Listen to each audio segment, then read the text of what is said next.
Hi, Amber. Hi, Megan. Welcome to Bad Movies Rock. Why, thank you, Megan. Megan, welcome to Bad Movies Rock, where I am questioning my faith. Oh, no. Amber, your faith? I feel my soul is in turmoil. Oh, no, but that's one of the things that you hold rock solid and binds you to the earth. What is happening over there? Are know. you okay? I don't think so. I was setting up for some banter, and then you went a little acid trip. What's going on? What's going on? It's something that keeps your feet on the ground, Amber. You love your faith. What? In movies. What's happening? I don't know. You've completely derailed my train of thought with your weird nonsense. You're welcome. You derailed my weird nonsense with your weird nonsense. Yeah. You would think it would just multiply like rabbits, but instead it's just sort of like an immovable object meeting, well, a rabbit, and the rabbit explodes, and then you're just like, oh, God, it's everywhere. Why? Yeah. Yeah, much like that. Much like starting out a movie with rabbits eating rabbits. Oh, Kiss makes of a the lot of Dragon. sense. Beautiful. No, Megan, what I find myself in, this crisis I find myself in, I went to worship at the altar of just the perfect of bad movie scenarios. Ryan Reynolds, Dwayne Johnson. Yeah. Weird buddy comedy action caper. What could possibly go wrong? They were so good in Hobbs and Shaw together. Exactly. How do you take the beautiful promise of those stolen moments in that cockamamie delightful film and do them dirty like this? Oh, it's painful. It's so painful that we can't even talk about Red Notice. No, we're not talking about Red Notice today, folks. I mean, we are. Red Notice is part of the conversation, but we are not going to do a full episode on Red Notice because we can't. It's too boring, everyone. There's no joy to be found there. It is the equivalent of eating a plate of bland, overboiled chicken. It's not even disgusting enough to remark on.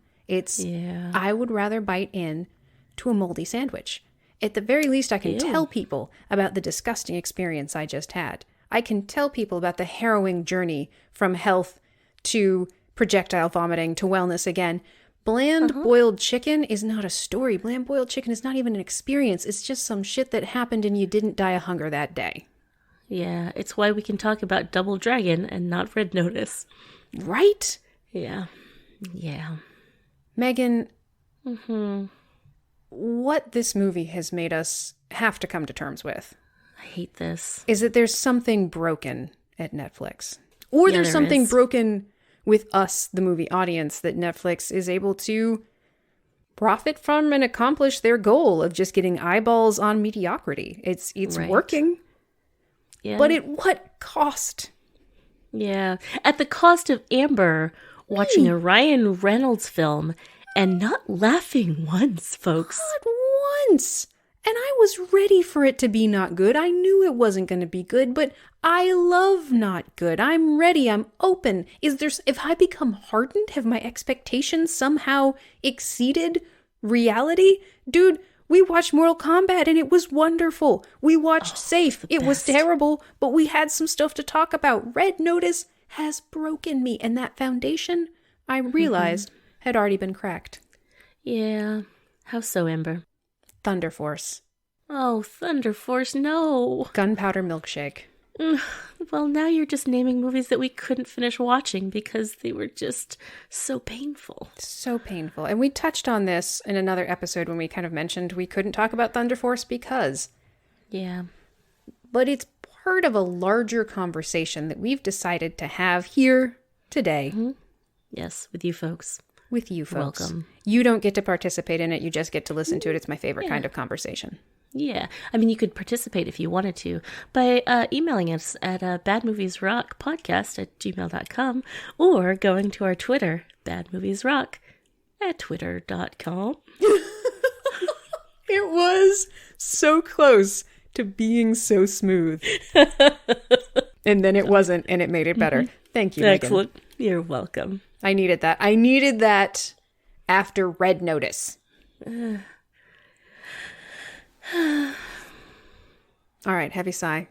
Yeah, Amber, what do the critics say about this? So, folks, we're going to talk mostly about the big action movie shit that Netflix has been producing. That's the scope of what we're mostly going to be talking about. Yeah, I mean, we did not watch all of these together, but they're all kind of part of the same big budget, big star, big blandness concept. You've got your Bright, you've got your Power, you've got your Army of the Dead, your Six Underground, Thunder Force Red Notice, Gunpowder Milkshake. Yeah. We were able to record on Six Underground and Army of the Dead. There were fun moments in those, but they are still kind of part of this. Oh, for sure. I mean, I remember Army of the Dead us yelling at quite a bit for its missed opportunity-ness of it. What happened to Gadot? I still don't have the answer. Gadot. I'm sorry. I shouldn't start that conversation again, but what the fuck? They didn't even care to give her an ending, Amber. But everybody died to get her, and then they got her, and then there were 3 people on the helicopter, and we know one of them is dead, one of them is alive, and then where the fuck is I'm sorry. Yeah. It's just still a sore subject, apparently, but we have other things to talk about. Megan, the critics did not like this movie, and you know how I hate to agree with the critics. My entire ethos is that, hey guys, find some joy in your job. There are some beautiful things about this movie. You don't have to give it, a sparkling grade, but passing would be good. This bitch did not deserve to pass. It's at 37% of the critics, 59% with the users. I don't disagree. I'm mad at it. Interestingly, Amber, on Rotten Tomatoes, it's a 36 for critics. Hold on a second, I need to take a breath. It's a 92 for the audience, Amber. Oh, jeez. It's a 92. We are the problem, aren't we? It's us. Yeah, it's us, this. Amber. We did this to Ryan Reynolds. Yeah, I'm sorry. After he did it to us. Yeah. You can't, oh man. I think it's all over. I think we're done. I think we're done having good movies. The issue with this is not that it did anything bad, necessarily. No. I mean, unless you want to count, our spitting on our spirits and really throwing us into a vinyl coffin of death. Vinyl coffin of death. Seriously, did you take something before we started recording? Good. Is it just starting to hit you? Pretty good. Why is the coffin vinyl? Amber, because it's really tacky. Oh, it's a tacky coffin. So it's a tacky death box. Yeah. And so the movie didn't kill us. It just, after our deaths, decided to inter us in a tacky fashion. Yeah. Ooh, that's insulting. It is, isn't it? And actually, I feel like that is in the spirit of what our problem is. Murder would be a thing. Murder would be edgy. Oh, you killed us. Oh, well, then, I could hate you. I could be mad at you. I could respect you for your cunning. I'm not easy to kill. I would be super easy to kill. I mean, most people are. We're just squishy bags of meat, and I'm a particularly squishy one. But just putting you in a dumb coffin? Okay. I mean, I'm already dead. I guess you... Yeah. I mean, I guess now that I'm dead, people will think I'm... oh, you got me. See? Blah. Uninspired. Yeah. It's like doing a big prank, and the prank is I unmade his bed after he made it in the morning. Haha. You see how I pulled down this comforter a little bit, and this pillow's slightly askew? Ooh, I got him. Got him good. Yep. Because you know how he likes to have his bed made. Yeah. Really stuck it to him. Ooh, good prank. Yeah, I mean, so many of the times when I read reviews like this, where it's like Red Notice is limp and dull and does more to showcase the shortcomings of each of its marquee idols than it does to highlight their bankable charisma. I mean, often we read stuff like that this is, rote or, just kind of by the numbers or whatever. But the reason that we love the bad movies that we have watched is because they might be a typical action movie, but they are fun and inspire these joyful moments. And it really seems like everybody's having fun when they're making it. That's one of my favorite things, is when it really seems like the actors are playing off of each other. And whether that's real or just maybe it requires a good script and a good director. not even a good script, because some of the language in the movies that we've watched is terrible. But just the worst. Yeah. Yeah. Yeah. But I agree with this. That's it is it true. is limp and dull. This is limp and dull. It's blah. It's boring. It's uninspired. There's no whimsy. There's no edge. There's no zany. There's no challenge. There's no threat. There's no the characters are all super competent and always have a way out of every situation. So there's no stakes whatsoever. It is yeah, right. a box-checking random number generator of adventure caper, Ryan Reynolds, Dwayne Johnson, Gal Gadot film. Yeah, and they like, instead of like being that additive things like, oh, well, you got The Rock, great. Okay, you got Ryan Reynolds, even better. Okay, you got Gal Gadot. Wow. They like subtract from each other, and the whole is less than its parts, which is wild. Yep. And The Rock is, well, Dwayne Johnson does the Dwayne Johnson thing. He is big and he is strong. He's going to throw people around and you're not going to be able to escape him. And he's also going to be capable of doing everything and anything, and nothing bad will ever happen to him because he's the hero. And Ryan Reynolds will throw quips, but they're not even good quips. No. They're not even interesting quips. It's like they took him and then dialed him down to a 2 so that he would be palatable to everyone, but still recognizable as the quip guy. Right. And then Gal Gadot, I think, has the most disservice done to them because she's boring as... She does nothing. She's nothing. She's absolutely nothing in this movie. She's pretty and she seduces and she wears a red dress. Yep. And The Rock's action is terrible. Like it's not good. The choreography is terrible. The uninspired, uninteresting, unmemorable. Yeah. And Ryan Reynolds, also good. Also uninspired, unmemorable. Yeah. 6 Underground did a much better job with both the quips and the action. Mm-hmm. Bad movie. Fun to watch. I've watched it twice. I might watch it again someday. I'm not against it. I will not watch this movie again. That is a waste of 2 hours of my time. And I just told you I would watch 6 Underground a third time, so you understand how little I value my time. Oh, Amber, is there anything more you want to say about the critics themselves, or the? I mean, I guess we've just kind of discovered that the onus is on us, the movie watcher, for putting views into this satisfactory crap. And so that's all they want. They just want people to watch it. And so we do. And so now they make some more crap. It does seem like with streaming and with streaming services like Netflix and kind of the way things have been working lately with generating original content after all these other streaming services came up and kind of started taking theirs for themselves to generate their own revenue, we have developed a system in which mediocrity is the thing that's going to be most rewarded, because it is just eyeballs on screens. And making movies was already a place where mediocrity and sameness was rewarded. Playing it safe, having the same bodies in the same spaces, the same stories being told, not really taking risks was the way to get the most bodies and the most seats. So it was already an uphill battle to get something shiny, interesting, ridiculous, new, or at least new bodies in new spaces, or new bodies in familiar spaces.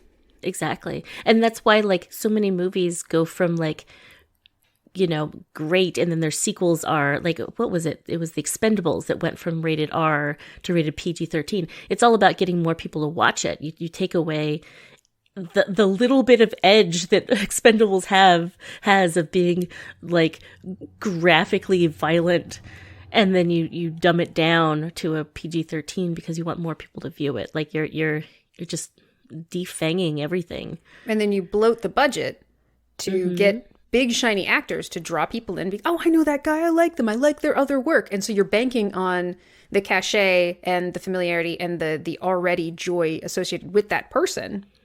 Right. And then you spend the rest of the money making it look pretty. Mm-hmm. But not on the story. Not on the story. Not on the script. Not on the story. Not on the script. Not even on like action choreography. Getting a really good stunt choreography. Using your stunt people to their full extent. Because... there are some talented stunt actors who can do amazing stuff, because I've seen it in other freaking movies with much smaller budgets. Yeah. Interestingly, getting smaller names and goosing more money into the script, into your coordinators, and to your stunt, like get you a better product, even if it doesn't have as many big shiny explosions and CGI bulls. Yeah. Oh my God, the CGI fucking bull. Ugh. Emma, do you think that this whole thing that's happening is going to, like, take away from actors' credibility? No, I don't think it will. Oh, well, that's too bad. Because I feel like this doesn't actually harm it. Especially with actors like Ryan Reynolds and Dwayne Johnson. We can do a lot of their movies because they're not well reviewed. It's remarkable when they have one that's in aggregate above 60 or 70. Like and the franchises that are, I mean, a lot of the Fast and the Furious movies, especially the ones that Dwayne Johnson shows up for, those are getting into the 70s. They're technically not even scored in our purview, and they're ridiculous. But they have enough, their brand is established enough to weather movies like this. Yeah, it's not going to tank their career. Yeah. It is an opportunity for them to show up and get the paycheck and have people be like, oh yeah, Ryan Reynolds, the quip guy. Oh yeah, Dwayne, the big throwy people guy. Isn't he charming? Gal Gadot, still beautiful. Yep. They have a brand, and that's what this movie does for them. They literally had their own alcohol brands themselves. Oh, they did. In the movie. Yeah, folks, this movie. And then, like, it was like, yeah, anytime they were driving a car, it would show the car. And then, yeah, their production companies at the beginning. And, ugh. It's almost like an advertisement for themselves. Yes, absolutely. It's like, oh yeah, remember that actor? He does this thing. Oh, look at him doing that thing. And only that thing. Yes, that's the thing I'm familiar with him doing. Look at him go. There's Terramana. There's Aviator. Great. Man, I don't think it hurts because it's also kind of par for the course. As people are watching it. It is #1 movie right now. Yep. USA Today. It's the thing people are watching. Yeah. So Megan. Amber. Let's talk about why these things aren't good for us. Why isn't this working? What about this formula is somehow failing to catch our extremely, I would say, low standards? And is it unique to streaming in some way? Probably. And what are our hopes and dreams? let's get into what's the meaning of life, Megan. We'll end with that. Okay. All right. Here's the issue, Amber. We really enjoy bad movies. And I get excited anytime I see, like Regina King and Idris Elba are going to be in a movie together. That's amazing.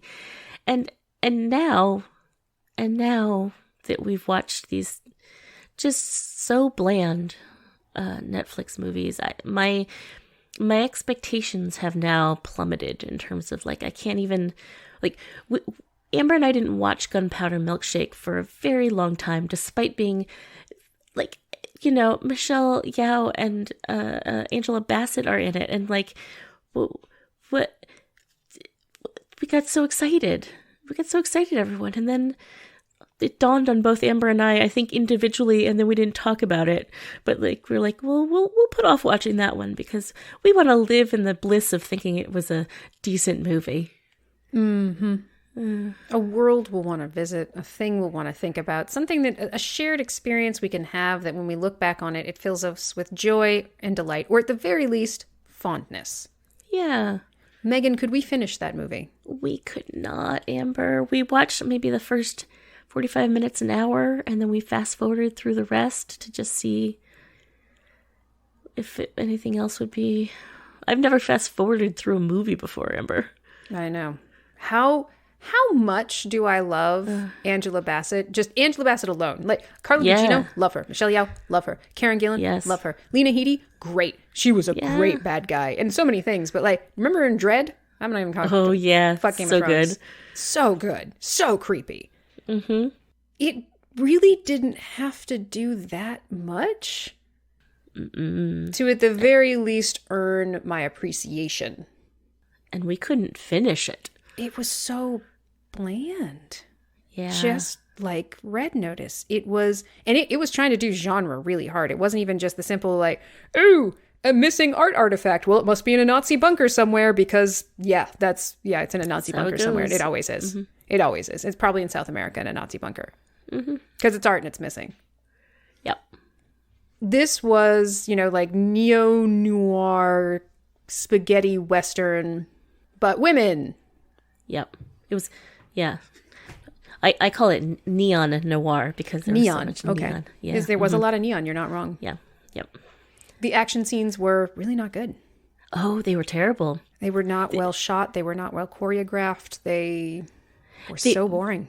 They were homages to, they were reminiscent of Kill Bill, so Quentin Tarantino and John Woo, and in the style of John Wick, and like they kind of like ho-winked at those things, and then we're like, and we're done. Look, we made a reference to something much, much better than this, so we're done now. That's all we had to do, right? But they also went on way too long and seemed to trade doing something interesting for just ultra violence. Yes. Like Kill Bill was ultra violent. Yeah. But man, was it competently done and interestingly done, and it had the pauses in the right places. And whereas the pauses in Gunpowder Milkshake, you're just like, oh my god, please. The pauses were finish what you're doing. This is not significant. You haven't earned this moment. Just no. Can you all just die now? There were pauses care what happens to you. Between like speaking, like it was like the actors didn't remember their next line or something. It's like stilted conversation that was like overwrought with genre-ness to it. I don't know. It really felt like the direction just was so off the mark. And this is our personal opinions. I'm sure they're very likable movies to some people. And they really just probably lack what we're looking for, which is a little bit of weird or good. Weird or good. We like movies that are hidden gems, things that were passed over for whatever random reasons. Like Pitch Black is an amazing movie. Yeah. It just is. How is that not scored well?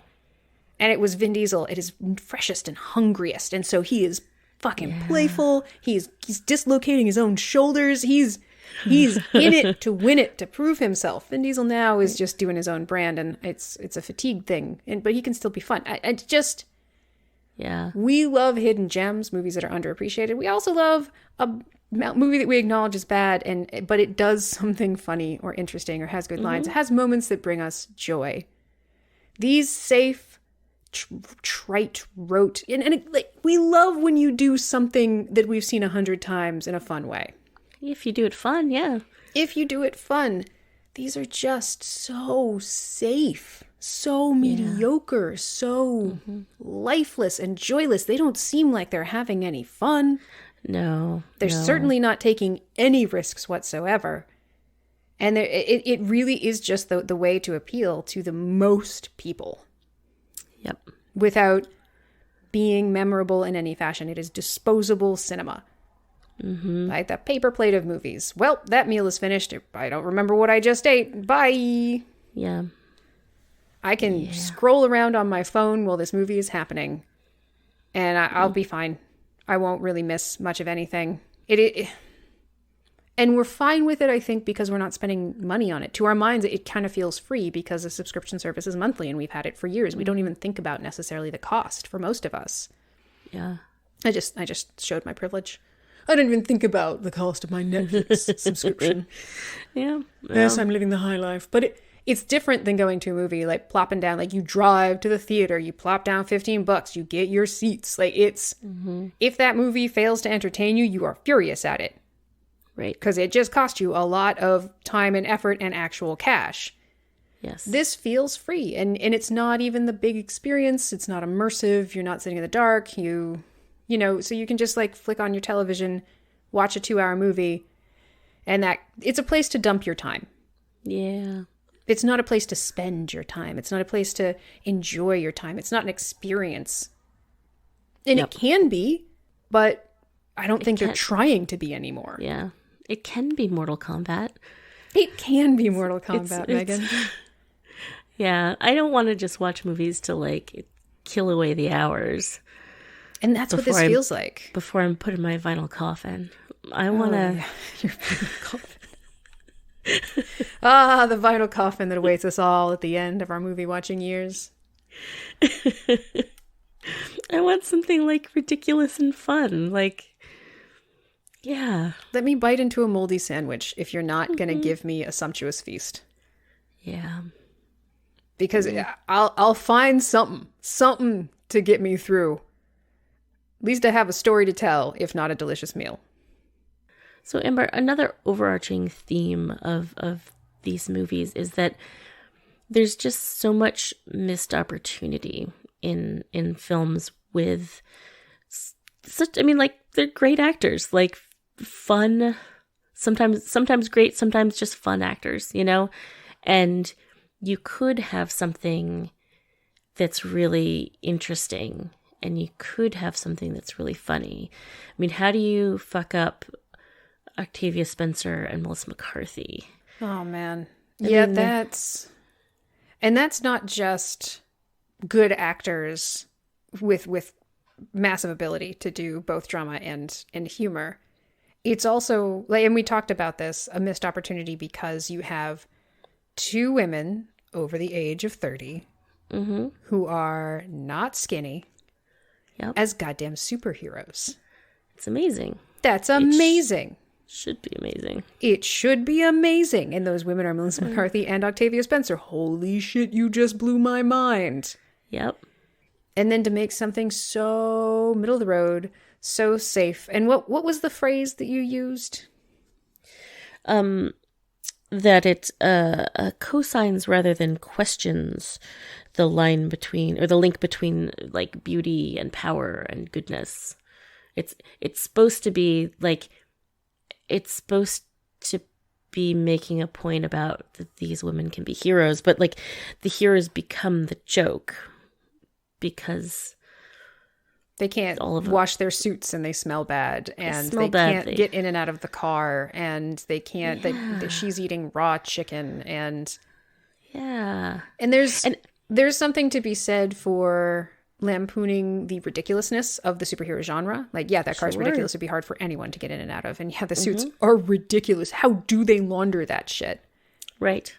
But doing that while simultaneously disrupting the bodies in the scene make it so that they're linked.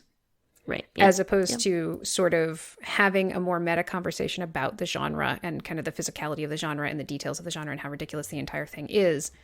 You're having that ridiculousness happen with bodies that are usually associated themselves with ridiculousness simply because they're larger.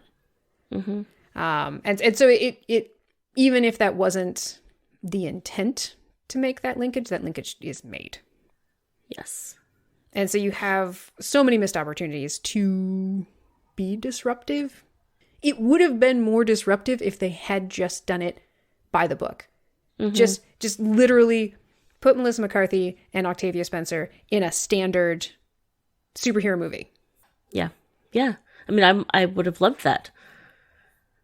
Yeah. So I read this essay from Think by Noah Bertolatsky, and one of his quotes was that Thunder Force gestures at showing that people with different kinds of bodies can be heroes, but then pivots to the same old stereotypes about people with different bodies are gross. You know, from what we just talked about, they also talk about Jason Bateman's character, like, who has crab hands, and all of a sudden the jokes become he can't hold a wine glass because he got crab hands. And then he also goes on to talk about how Octavia Spencer becomes a side character in what should be her own story. Like, the story is supposed to be hers, about her kind of revenge plot, but then Melissa McCarthy, her friend, comes in, like, literally steals half of her powers, and then Octavia Spencer's power is to be invisible, so she's not even seen. And it's just like, there's this, yeah, it's like, and I think this guy said, like, it almost seems like it almost seems pointed at that point, like, to be like. Which is funny, because certainly not the point. Definitely not what they're attempting to do in any way. But if you look at it at face, you're like, oh yeah, that is literally what happened. Interesting. He said it seems like an intentional insult at that point. Which I'm sure it's absolutely not. It is more it's coincidental than anything else, but it is a bit tone deaf or a little bit blind to do that and not think about it. And that's what the whole movie is, right? It doesn't think about, like, I don't think it intentionally, like, Melissa McCarthy's husband directed and wrote this movie. I am pretty sure he didn't want to make his wife seem like a bad superhero. And I think creating the connection between, bigger bodies are gross is not what they intended. I think the intention was bodies are gross. We are people and we are all gross. And absolutely tell that story. Yes, because you're right. Sure. It's gross. We are humans and we make smells and we make noises and we do things and they're ungainly and weird. And that's just what being a human is. Rat hole to rat hole, Amber. Rat hole to rat hole, Megan. Exactly. Why are you putting your rat hole on another person's rat hole? That's where the food goes. Which is rats, because it's the apocalypse. Thank you, future man. But it is because they were disruptive with who was in that space while simultaneously being disruptive with like what we actually talk about in terms of, literal body humor. Yeah. So they just, I don't think they thought about it beyond, Yeah. And then, you know, Gunpowder Milkshake, it really was just, let's swap out men for women. Okay. I'm sure, not my favorite, but okay. Yeah, I'll take it. Yeah, I'm fine with that. I'll take it. I'm totally fine with that. Just do it well. Oh, no, you didn't. No, you also decide to dumb down the language and and make the situations overwrought and mother related. And oh yeah, mommy issues, Amber. Mommy issues, and it's women, really powerful women who are working for powerful men. Well, okay, yeah, it's just made me tired, just made me bored, just made me sad. Here's another missed opportunity with these great actors, this fantastic diversity, and then oof, just bad. Yeah. Give me a good story. Give me at least mildly clever dialogue. But I think we literally groaned and then just sighed during half of what people were saying. The first time that that Angela Bassett and Michelle Yeoh and Carla Gugino spoke, we just, oh no, just oh no. Yeah. And there's also like a faux feminism about it. There's a lip service to and almost fetishizing. I don't know. It felt bad. And they had so many pieces that really should have made it possible to make something at least passable, at least within our purview. Our purview, Megan. The bar of lowness is what we are. Low. Yeah. Our expectations are not high, is what I'm saying. You got a limbo under that bar, Amber, to get under our expectations. It is a spine-snapping height. Doom. I've watched Doom many times. Yeah. I've watched all the Resident Evils. Yeah. Again, many times. Michael's movie. Michael's 9% movie. Oh, Almost Heroes. Yeah. We found some joy in that one. Yeah. And that one did some terrible things. Yes. I don't. It is troubling. It is troubling that you can take things that are so shiny and make them so boring and so not memorable. Yeah. I was also going to talk briefly about apparently Netflix has signed a deal with Adam Sandler to do even more movies. Why? So I guess actually no, I know why. Yeah. His movies are already mediocre. There was another article that talked a little bit about he had this stint of movies back in the day of Waterboy and other ones that I can't remember the name of. Happy Gilmore, Billy Madison. Yeah, yep. Exactly. And at this point, he's essentially still doing that with his grown-up friends, and they haven't changed or become any there's nothing different about any of the movies he's making. They're the same. They're mediocre Adam Sandler movies, but people watch them again. And even though he does some seriously problematic and racist stuff in some of them, he's still going to get another fucking 4-movie deal with Netflix. Great. So true. It's funny. The same ethos that goes into making the movies is what also makes them terrible. It's the lack of risk taking, the fact that you're just doing, you're recycling the same thing. Adam Sandler's going to be Adam Sandler. And he's not going to deviate from that at all. He's not going to make fun of himself, do something different. And he's shown that he can do dramatic turns, Spanglish, Punch Drunk Love. But, you know, it seems like once he proved that, he also realized, I can just make money by doing something really safe. Just doing the same thing over and over again and demonstrating zero growth, like zero change as an actor. Like that's the commonality. It's the fact that he as an actor has had a trajectory, but now he's in this beautiful, safe place of, I'm going to get millions and millions and millions of dollars from just recycling the same thing and taking no chances whatsoever. Why would I do another Punch Drunk Love? Or, I mean, he did that other movie with the jewels. Everybody loved it. Uncut Gems or something. Uncut Gems. I haven't watched it. No, but it's supposed to be amazing. But that's the thing the article was talking about. It talked about those 3 movies, Punch Drunk Love, Spanglish, and Uncut Gems. He can do those things. He can do. But, and like, it's our fault, Amber. It's the audience's fault. Like, as a person, why not do the safe thing and get paid millions of dollars? But then when you do that in the movies themselves, and that's, the characters are so boring because they also show no trajectory whatsoever. They start out one way, perfect, infallible, capable of doing anything. They're faced with completely surmountable and uninspired challenges that we know are in no way dangerous to them. And then they come out the other side exactly the same as they started, with no character growth and no new knowledge, new information, new abilities, new realizations, or profound interests or self-realization. Yeah. That's boring. The hero's journey is so basically a part of our storytelling that everyone has an idea of what it is. Mm-hmm. But Netflix ain't using it. No.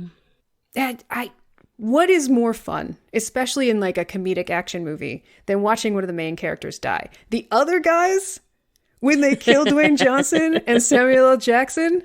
Spoiler alert. Well, we talked about the other guys before. I know we did. My goodness.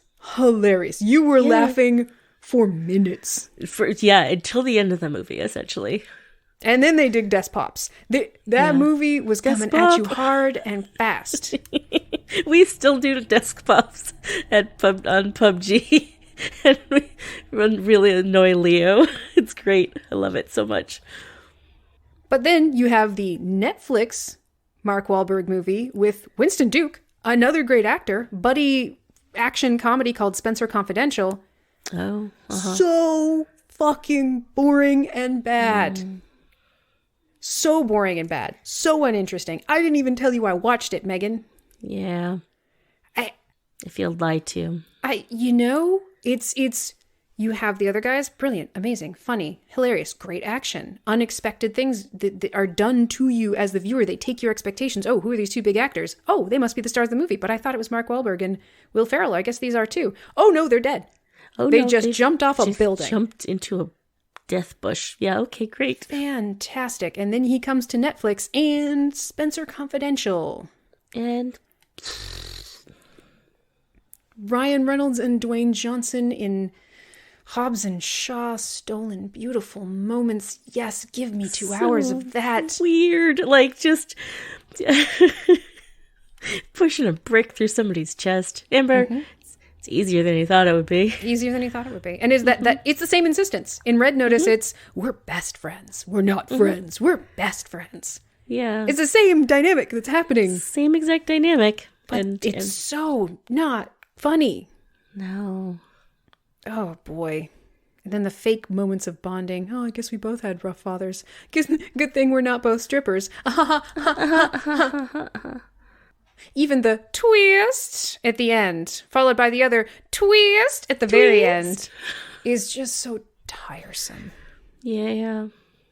So, not even just that it's predictable, it's just not interesting. No. It's poorly done. Because it's boringly done. Yeah.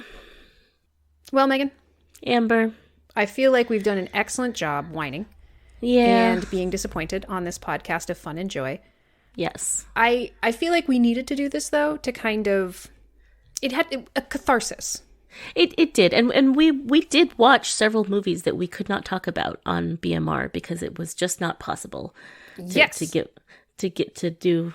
And so we wanted to milk those for an actual episode. We put 3 movies into one episode. They wasted our time. Mm-hmm. They wasted our time. Precious time. So we cannibalized them for this episode of, gee, Netflix, you really disappoint us. I assume it's going to keep happening because it's super working for them. Yep. Yeah. So, why change? Why change? We're going to have to mine the past like we have been doing. I really like bringing new, fresh movies into the fold of BMR, and that's just going to be hard to do moving forward, I guess. Yeah. They seem so promising. They do. Well, Amber, on the rock scale, regrettable, outstanding, crazeballs, or K. How are you even talking about this time? How would you rate this podcast? Oh, Jesus. Regrettable. Everything about this is regrettable, especially because you just brought up the rock scale. If I had any good feelings up until this moment, you murdered them and put them in a vinyl coffin. Yay! Amber. Yes, Megan. I was going to ask you for a recommendation, but that's not it. I've jumped out of turn here. You did. You did, Megan. So now this podcast is even more regrettable than before. Yeah, Megan. No. Yes, Amber. Redeem yourself. Okay. Do Anissa's story. So, Amber, when I was in New York, I was pushing Maddie on a swing, and her mom had just come home from a weekend away. And Maddie was so happy to see her, but then also ran back to the swing, and Laurel and I were pushing her on the swing, and Erica was talking with Abby, and Maddie looked over at Erica, and Erica like smiled at Maddie and like waved, and she and then Maddie said to me and Laurel, "Mommy sees me," and then she did like a little happy feet dance, like it's like a celebrity has seen me.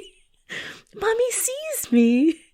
Happy feet dance. I got the mommy feet. I got the mommy nod. Oh my! Oh, I am blessed. It was a hashtag blessed Maddie moment. Yeah, it was really adorable. That's adorable. I am seen. Yes. Amber, do you have a recommendation? Let me ask you now for the first time. It's actually funny that your Maddie story kind of ties into my recommendation a little bit, and anybody who watches this will realize why. I'm going to recommend Sort of. It is a show on HBO Max. It was just released. It's pretty quick, 8 episodes, 20 minutes, quite digestible. I am not going to really do much description because we all know how bad I am at it. I would recommend reading the NPR article by John Powers that is a review of it. Does an excellent job of describing what it is, praising it for what it does, and encouraging those who are interested to watch it because it did so for me. Excellent. So yeah, watch Sort of and understand why Mommy Sees Me is so very applicable. Okay. Especially to the concepts of the first episode. Megan. Amber. Do you have a recommendation? Yes. I'm going to recommend, again, I'm still on my D&D kick. I'm going to recommend Shriek Week, which is the new short Dimension 20 spin-off arc. It is GM'd by Gabe Hicks. It's got Ify Nwadiwe, Ali Beardsley, Danny Fernandez, and Lily Dew as the players. It's all takes place at Bram University. Brom University. That's better. It's a monster university. And Amber, they essentially are there's a werewolf, a mummy, a vampire, and a ghost. Okay, and that's fun because it's like the Count Chocula and Yummy Mummy and yeah. Anyway, yes. Booberry, yes. Frankenberry. Yes, I've eaten those I know. cereals many a Halloween after purchasing them from Target. Yeah, Only at Halloween. Only Yes. at Halloween. Yeah. Oh, Megan, though, for reals. It's delightful. Yes, Amber. I mean, your recommendation was great, but I also want to just be very clear. You would really like Sort of, and you should definitely watch it. Okay, thanks. I will do that. I'll just say that Seven, the character of Seven, is fucking amazing. Amber, there's a character named Seven in Shriek Week. We are living in a simulation. Seven. That's amazing. Yep. Oh, but seriously, Seven is so fucking great. Watch Sort of. And watch Shriek Week? Shriek Week. Shriek Week. Shriek Week. Shriek Week. Shriek Week. It was hard to say. Is it, Amber? Well, Megan, this has been, if not delightful, deeply introspective. Yes. I hope that people really got a kick out of us just kind of rambling on about why we're mad at Netflix currently. I hope you enjoyed our graceless and unfunny complaints. And I hope that this can provide some healing for you and I. Like, I hope this can provide some catharsis, some healing so that we can move on and really be able to dig into bad movies again with the joy and verve and joie de vivre that we usually bring to this topic. Netflix can't get us down. We won't let it. We're too strong. And I'll end how we always end by saying, envy sees only the sea, not the rocks in it. I'm sorry, what was that? Envy sees only the sea, not the rocks in it. What the fuck does that mean? All right, what culture is that from? Russian. Sure, okay. Yeah, that would probably be why it's inscrutable to me. Envy sees only the sea. Sea. Not S-E-A, the rocks in it. Yeah. So it's like the grass is always greener on the other side. Is it? And you're not seeing the pointy shaped rocks and vinyl coffins on the bottom of the ocean. I guess so. So like if you want, you're like, yeah, that water, I want it. It's better than the stuff that I have, but you're not thinking about the rocks, which are bad. You don't like rocks. Well, you can hit your boat on them and I see and get so this is more of like a shipping metaphor. Yeah. It's a Russian shipping metaphor, Amber. It's for sailing. So it's envy. What does envy have to? Envy sees only. Okay, bye, Amber. I hate you. I hate everything. Bye, Megan.